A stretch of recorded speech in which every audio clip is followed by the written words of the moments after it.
Okay, so here we are.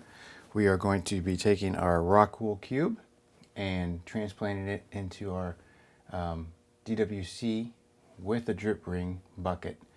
And I'll explain that setup in a little bit. What I wanted to show you was that the whole procedure on doing the transplant with the Rockwool into Hydroton. And essentially I'm using 3 different types of media. It is the root riot, which started the seed. That went into the Rockwool, and now the Rockwool is going to go into the Hydroton. And obviously, I let the, you may or may not be able to see this. Let me put a little light on it for you real quick. I've got several sets of leaves going, and I'll show you that close up here in 1 second. Let me turn this light off. Set that aside. And here we are. Okay, so I don't know if you can see that. There's 1 set, 2 sets, 3 sets, and we're actually coming up on the, let me double check. 1, 2, 3, yep. The little 4th set right there is starting to open up. So we're gonna go ahead and get this some food so it'll explode with growth. And the way I'm going to do that is I'm going to take this 4-inch Rockwool cube, which is still wet from the couple of feedings that it's had. And by feedings, I mean just plain pH balanced water. There's been no nutrients added at this point. So I have a DWC bucket right here. And you'll notice this contraption on the top. Well, this is a Hydrofarm drip ring that I have installed into the bucket.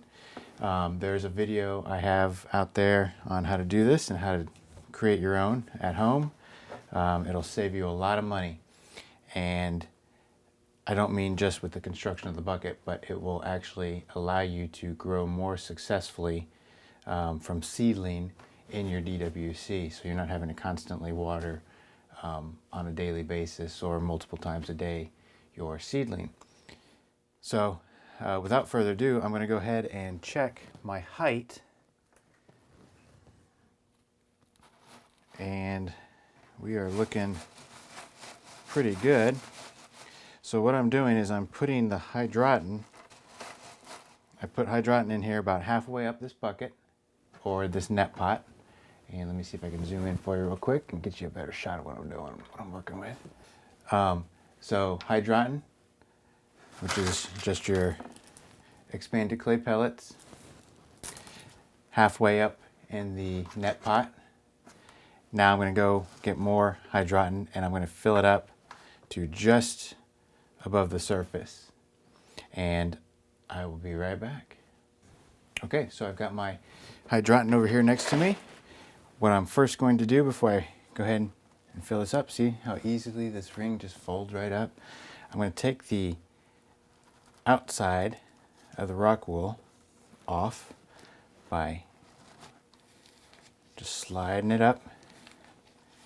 Remember, you want to take this off. You don't want to leave this on, otherwise your roots will have nowhere but down to go, and you actually want them to be able to grow out the sides. So I'm going to kind of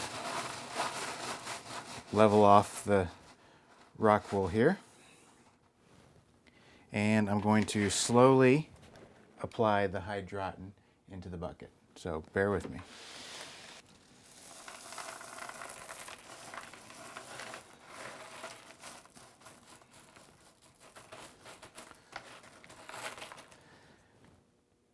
Okay, so I've now filled up my bucket with Hydroton. I've kind of leveled it off a little bit. It's totally up to you how you fill it. I like to have my Hydroton over the Rockwool cubes, just so that there's not a direct drip straight onto the Rockwool. It's actually dispersed by the Hydroton. And you'll see what I'm talking about shortly. I also believe that it actually helps stabilize the thin-stemmed plant right off the bat. So shortly after I start giving it feed, that stem will start to thicken up, and you know, a plant's just going to grow up how it's going to grow up. So now I'm going to bend my drip feed for the seedlings back over. Get it nice and snug down there so it stays.